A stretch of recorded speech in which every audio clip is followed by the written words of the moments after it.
नमस्कार दोस्तों, स्वागत करता हूं एक बार फिर से आपके अपने YouTube चैनल पर। बहुत ही दमदार क्वेश्चन लेकर आया हूं दोस्तों, सामान्य अध्ययन के। और आज से आपके दोस्तों क्लास स्टार्ट होने वाली है उत्तराखंड हिंदी की। हिंदी के सारे टॉपिक आपको मिलेंगे, लेकिन अगर आपको पेड क्लासेस लेनी है तो थोड़ा एक्स्ट्रा आपको मिल जाएगा। 9808403876 पर आप हमें कॉन्टैक्ट कर सकते हैं, व्हाट्सअप कर सकते हैं, तमाम जानकारी आपको मिल जाएगी। पहला क्वेश्चन है, बहुत इंपॉर्टेंट है, सामान्य अध्ययन के, शायद ही इन क्वेश्चनों से बाहर आएगा। देखिए, आपको शायद जानकारी होगी, 20 नंबर की हिंदी आएगी, वो मैं आपकी कंप्लीट करा दूंगा। सामान्य अध्ययन की लगातार क्लासेस चल रही है, बशर्ते आपको सभी क्लास देखनी होगी। और ऐसे नहीं पढ़ना मोबाइल लेके, आपको रजिस्टर मेंटेन करना है और उसमें क्वेश्चन ये सारे ऐड करना है। 1-2 महीने तक परेशानी होगी, उसके बाद आपको ऐसा लगेगा यार सारे क्वेश्चन मुझसे आते हैं, रिपीट होने लगे हैं, तभी अच्छी तैयारी होगी। क्वेश्चन स्टार्ट कर रहा हूँ। पहला क्वेश्चन है, लद्दाख में पूगा घाटी निम्न में से किसके लिए प्रसिद्ध है? बहुत इंपॉर्टेंट है पूगा घाटी।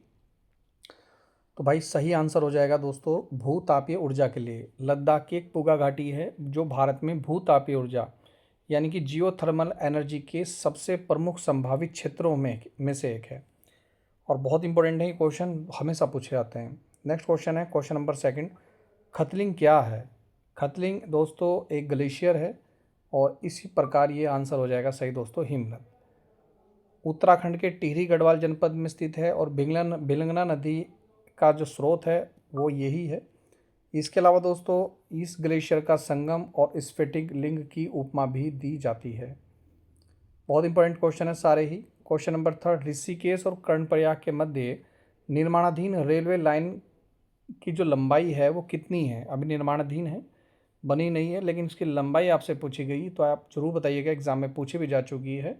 125.20 किलोमीटर है और इस परियोजना के अंतर्गत कुल 12 रेलवे स्टेशन प्रस्तावित हैं। इंपॉर्टेंट है, 125.20 किलोमीटर। क्वेश्चन नंबर 4 है, उत्तराखंड का राज्य का कुल भौगोलिक क्षेत्रफल कितना है? तो मैंने आपको उस टाइम भी बताया था, उत्तराखंड राज्य जो बना था दोस्तों, ये सभी को पता है, 9 नवंबर 2000 को बना है। और उत्तरांचल इसका नाम, उत्तराखंड इसका नाम बना है 1 जनवरी 2007 से। 27वें राज्य है और इसका भौगोलिक क्षेत्रफल है, रट लेना, 53,483 वर्ग किलोमीटर, जो भारत के कुल भौगोलिक क्षेत्रफल का दोस्तों कितना है?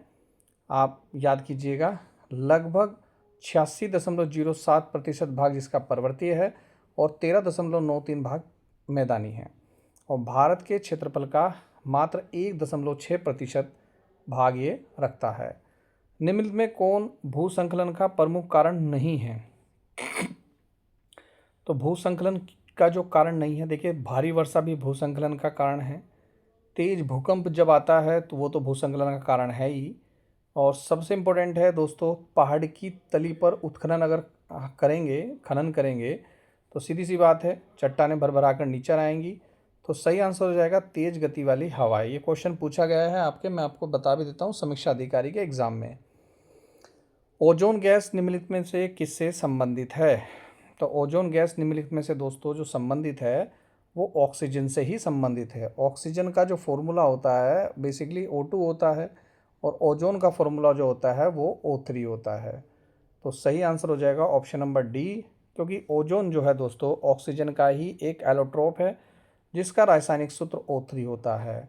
और कहाँ पाई जाती है ओजोन? समतापमंडल में, स्ट्रेटोस्फेयर में पाई जाती है। और इसका जो मुख्य कार्य है वो ये है, ओजोन परत जो है दोस्तों सूर्य से आने वाली पराबैंगनी किरणों को अवशोषित करता है। क्वेश्चन नंबर 7 है, बंगाल में अकाल सब निम्नलिखित में किस वर्ष पड़ा था? ये बहुत रटा रटा क्वेश्चन है। 1943 में बहुत ही भयंकर अकाल पड़ा था बंगाल में द्वितीय विश्व युद्ध के दौरान। आपको पता होना चाहिए द्वितीय विश्व युद्ध भी कब हुआ था? 1939 में हुआ था स्टार्ट 1 सितंबर से, और 1 सितंबर 1945 चला था। क्वेश्चन नंबर 8 है, निम्नलिखित में से कौन स्थलाकृति जो है प्राकृतिक आपदा है? कौन है दोस्तों प्राकृतिक आपदा?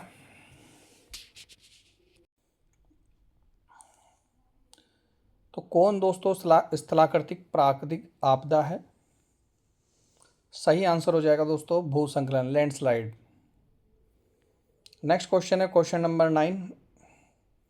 थोड़ा सपोर्ट कीजिएगा, ज़्यादा से ज़्यादा वीडियो को देखिएगा, तभी दोस्तों अच्छी तैयारी हो पाएगी। निम्नलिखित में कौन एक अचानक और तेज़ी से आने वाली आपदा का उदाहरण है, जो एकदम आती है और अचानक आती है? तो सही आंसर हो जाएगा दोस्तों भूकंप। अर्थक्वेक।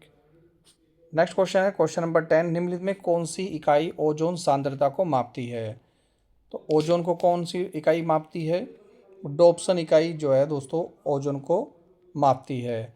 आइए दोस्तों सभी के बारे में पढ़ते हैं। एक डॉप्सन जो होता है 0.01 मिलीमीटर मोटाई के समतुल्य होता है। यूके ट्रिपल एससी में आया हुआ क्वेश्चन है, कोई नहीं बताएगा, मैंने बता दिया दोस्तों, ठीक है। भारत में आपदा प्रबंधन अधिनियम किस वर्ष पारित किया गया था?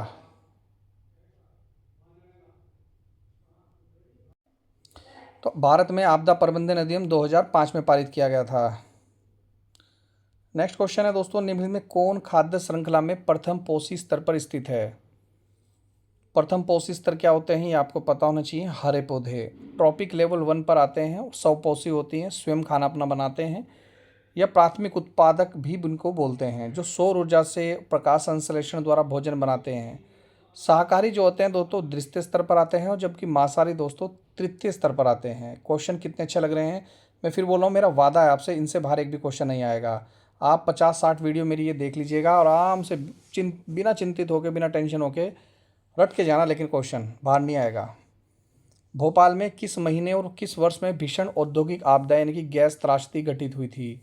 तो दिसंबर 1984 में सबसे MIC एक गैस का नाम है मिथाइल आइसोसाइनेट, जिस गैस के रिसाव के कारण ये हुई थी। ये यूके PSC का, भाई मैं कह रहा हूँ, बहुत ही फेवरेट क्वेश्चन है और हमेशा पूछा जाता है। क्वेश्चन नंबर, अगर 18 क्वेश्चन भी सही हो गए ना, वादा है मेरा आपसे, आपकी तैयारी बहुत अच्छी है, तैयारी करते रहे, निश्चित रूप से सिलेक्शन होगा। निम्न में कौन सा युग्म सही सम्मिलित नहीं है? सही बताना जो सही नहीं है। तो कौन सा है भाई? वरुणावर्त पर्वत भूसंकलन हुआ था उत्तरकाशी में, मालपा भूसंकलन हुआ था भैया पिथौरागढ़ में, सही है दोनों, ठीक है। 80 गंगा आपदा टिहरी में, और ऊखी मठ जो है रुद्रप्रयाग में, सही है। तो 80 गंगा वाला नहीं है टिहरी में, ठीक है। 80 वाला कहाँ हुआ था बताइए फटाफट? 2012 में उत्तरकाशी जनपद में आपदा आई थी। भारत के संविधान का अनुच्छेद है 21 का ए, जो किससे संबंधित है? बहुत इंपॉर्टेंट है, बहुत ज़्यादा इंपॉर्टेंट है, मैं कह रहा हूँ, शिक्षा के अधिकार से संबंधित है। पूरा डिटेल्स बता रहा हूँ, कुछ भी इसमें से क्वेश्चन आ सकता है। 6 से 14 वर्ष की आयु के सभी बच्चों को निःशुल्क और अनिवार्य शिक्षा उपलब्ध कराने का निर्देश देता है 86वां संविधान संशोधन अधिनियम 2012 के द्वारा। नेक्स्ट क्वेश्चन है, कौन भारत के संविधान के अनुच्छेद 32 में उल्लिखित संवैधानिक उपचारों में नहीं है? तो जो 32 में नहीं आता, देखिए, परमादेश आता है, बंदी प्रतिरक्षीकरण आता है, उत्प्रेषण आता है, ऑप्शन नंबर डी नहीं आता। आर्टिकल नंबर 32 में सुप्रीम कोर्ट हो या हाई कोर्ट हो, 5 प्रकार की रिट जारी करता है, जो कि आप पढ़ सकते हैं। क्वेश्चन नंबर 17 है, निम्नलिखित में से कौन राज्य के नीति निर्देशक तत्व का भाग नहीं है? नीति निर्देशक का मतलब होता है दोस्तों नीतियाँ बनाना। राज्य नीतियाँ बनाता है, जिसका भाग नहीं है नगर पालिकाओं का गठन, बाकी सबका है। काम का अधिकार राज्य का है, सहकारी समिति का उन्नयन है, निःशुल्क कानूनी सहायता है, ये सभी दोस्तों उसमें आते हैं।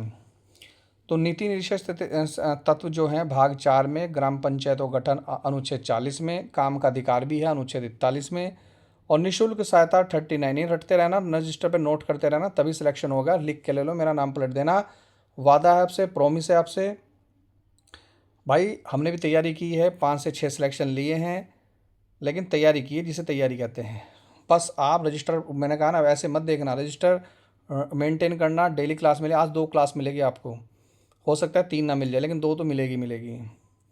यह प्रावधान है कि राज्य 6 वर्ष तक की आयु के सभी बच्चों को प्रारंभिक शैक्षिक व्यवस्था की देखरेख और शिक्षा प्रदान करने के लिए प्रयास करेगा। किस अनुच्छेद में है? ये राज्य करेगा, आर्टिकल नंबर 45 में करता है, 86वें संविधान संशोधन के तहत करता है, अभी पढ़ाया था ऊपर भी। भारत के किस संविधान में किस संवैधानिक संशोधन द्वारा अधिनियम द्वारा मौलिक कर्तव्य को जोड़ा गया है? तो यह तो याद कर लो यार, 42वां संविधान संशोधन बहुत इंपॉर्टेंट है। 42वें संविधान संशोधन 1976 के द्वारा और सरदार श्रवण सिंह समिति की रिपोर्ट के आधार पर भाग 4 का 1 में और अनुच्छेद 51 के फर्स्ट के तहत 10 मौलिक कर्तव्य जोड़े गए थे। वर्तमान में 11 मौलिक कर्तव्य हमारे, जिसमें 11वां है दोस्तों 86वां संविधान संशोधन 2002, यानी कि शिक्षा का अधिकार। कौन भारत के संविधान में उल्लेखित मौलिक कर्तव्य का भाग नहीं है? बहुत इंपॉर्टेंट है। सार्वजनिक संपत्ति की सुरक्षा करना हमारा कर्तव्य है। प्राणी मात्र के प्रति दया भाव रखना भी हमारा कर्तव्य है। वैज्ञानिक दृष्टिकोण का विकास करना भी हमारा कर्तव्य है। लेकिन बच्चों को बलात्श्रम से बचाना ये हमारा कर्तव्य नहीं है। ये दोस्तों क्या है, आर्टिकल नंबर 23 और 24 के तहत एक मौलिक अधिकार है, फंडामेंटल राइट है, न कि अनुच्छेद 51 के तहत मौलिक कर्तव्य हैं। ध्यान दे दीजिएगा, मौलिक कर्तव्यों में और अधिकार में फ़र्क है। जैसे कि अगर आपके पिताजी आपको पैसे देते हैं, ट्यूशन फीस देते हैं, वो उनका कर्तव्य है। लेकिन आपका अधिकार ये भी है कि वो पैसे आपको चाहिए और आप अपने पढ़ाई में उसको लगाएं। आपका भी कर्तव्य बनता है कि वो पैसे मिसयूज़ ना हो। तो कर्तव्य और अधिकार में फ़र्क है। जो आपके अधिकार हैं, जैसे कि आपको पढ़ना चाहिए, तो वो आपका अधिकार है, और उनको पढ़ाना चाहिए, वो उनका कर्तव्य है। ध्यान दीजिएगा। डॉक्टर भीमराव अम्बेडकर निम्न में से किस राज्य से प्रथम बार संविधान सभा के सदस्य निर्वाचित हुए थे? बहुत ही ज़्यादा इंपॉर्टेंट क्वेश्चन है। बंगाल में। पूरा पढ़ेंगे। डॉक्टर भीमराव अम्बेडकर 1946 में पहली बार अविभाजित बंगाल यानी कि पूर्वी बंगाल के जेसूर कुलना क्षेत्र से संविधान सभा के लिए चुने गए थे। यह विभाजन के बाद पूर्वी पाकिस्तान में चला गया, जिसके पश्चात में बॉम्बे प्रेसिडेंसी यानी कि पूना सीट से उपचुनाव जीते थे। बलवंत राय मेहता समिति किससे संबंधित है? बहुत इंपॉर्टेंट है, बहुत ज़्यादा इंपॉर्टेंट है। बलवंत राय मेहता समिति दोस्तों पंचायती राज व्यवस्था से संबंधित है। क्वेश्चन नंबर 23, दिल से वीडियो को शेयर कीजिए, और अच्छी लगी तो दोस्तों जिसको नोट्स लेने नोट्स भी ले सकता है, कोई समस्या नहीं है। लेकिन आप दिल से वीडियो को शेयर कीजिए और लगातार देखिए हमारी सारी वीडियोस। किस वर्ष जनधन योजना का शुभारंभ किया गया था? शायद आपके हाथ दो भी हो जिसके भाई को 5-5 हज़ार रुपये भी अकाउंट में मिले थे, जिसने जनधन खाता खुलवा रखा था। अब ये भी एक बहुत बड़ा स्कैम था या नहीं था सरकार का, आज उस जनधन खाते का कुछ नहीं हो रहा, लेकिन एक बार था कि सरकार ने जनधन खाते ही खुलवा दिए थे। तो जनधन खाते की शुरुआत हुई थी भैया 2014 में, 28 अगस्त 2014 को किया गया था, जिसका जो थीम थी मेरा खाता भाग्य विधाता था। भारत के 15 वित्त आयोग के अध्यक्ष कौन है? इंपॉर्टेंट लगा लेना, आएगा जरूर। एन के सिंह है, ऑप्शन नंबर सी। वित्त आयोग राष्ट्रपति द्वारा प्रत्येक 5 वर्ष के लिए गठित किया जाता है, और वर्तमान में 16वें वित्त आयोग के अध्यक्ष भी मैं आपको बता रहा हूँ, जो बहुत इंपॉर्टेंट है, अरविंद पनगड़िया जी हैं। इससे बेस्ट शायद ही आपको कोई पढ़ा पाए। और भाई देखो, पढ़ोगे नहीं तो सिलेक्शन नहीं होगा। और दिल से वीडियो को शेयर कीजिए, बस इतना ही है और कुछ नहीं है। और कोई अर्निंग वर्निंग कुछ नहीं होती हमारी, बस आपका प्यार है दोस्तों, पैशन है, शौक है, आपको पढ़ाना है। भारतीय संविधान के किस अनुच्छेद में संघ और राज्यों के बीच शक्तियों का वितरण किया गया है? तो बहुत आसान क्वेश्चन है, आर्टिकल नंबर 280 में किया गया है। इकोलॉजी शब्द का सर्वप्रथम प्रयोग निम्नलिखित में किसके द्वारा किया गया था? इकोलॉजी टॉन्सले द्वारा तो दोस्तों पारिस्थितिकी शब्द का प्रयोग किया गया था। मैं पूछ रहा हूँ इकोलॉजी शब्द का, तो इकोलॉजी शब्द का प्रयोग किया गया था हेकल द्वारा। ठीक है, देखो इकोसिस्टम शब्द का प्रयोग किया गया था टॉन्सले द्वारा। जीव वैज्ञानिक शब्द का प्रयोग किया था अर्नेस्ट हैकल द्वारा। तो ये सब रट लेना भैया, इसका मेन जो है ना वो डिस्क्रिप्शन है। जिस भाई ने डिस्क्राइब जो मैंने कर रखा है वो अच्छे से पढ़ेगा तो फिर वो मार नहीं खाएगा। संविधान का कौन सा अनुच्छेद भारत के राष्ट्रपति को अध्यादेश जारी करने का अधिकार देता है? मैंने बताया था ना, वह 1, 2, 3, बस ऐसे याद कर लेना, अध्यादेश जारी करने का आदेश देता है, जबकि राज्यपाल को 2, 1, 3 के तहत देता है।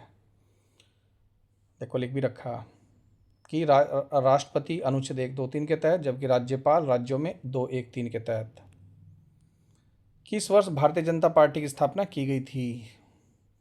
1980 में भारतीय जनता बीजेपी की स्थापना हुई 6 अप्रैल 1980 को, और इसके प्रथम अध्यक्ष बनाए गए थे अटल बिहारी वाजपेयी।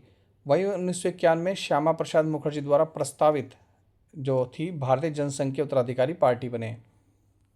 तो ये है दोस्तों महत्वपूर्ण क्वेश्चन। वीडियो कैसी लगी कमेंट करके ज़रूर बताइएगा, और मिलता हूँ नेक्स्ट वीडियो में। जय हिंद, जय उत्तराखंड दोस्तों।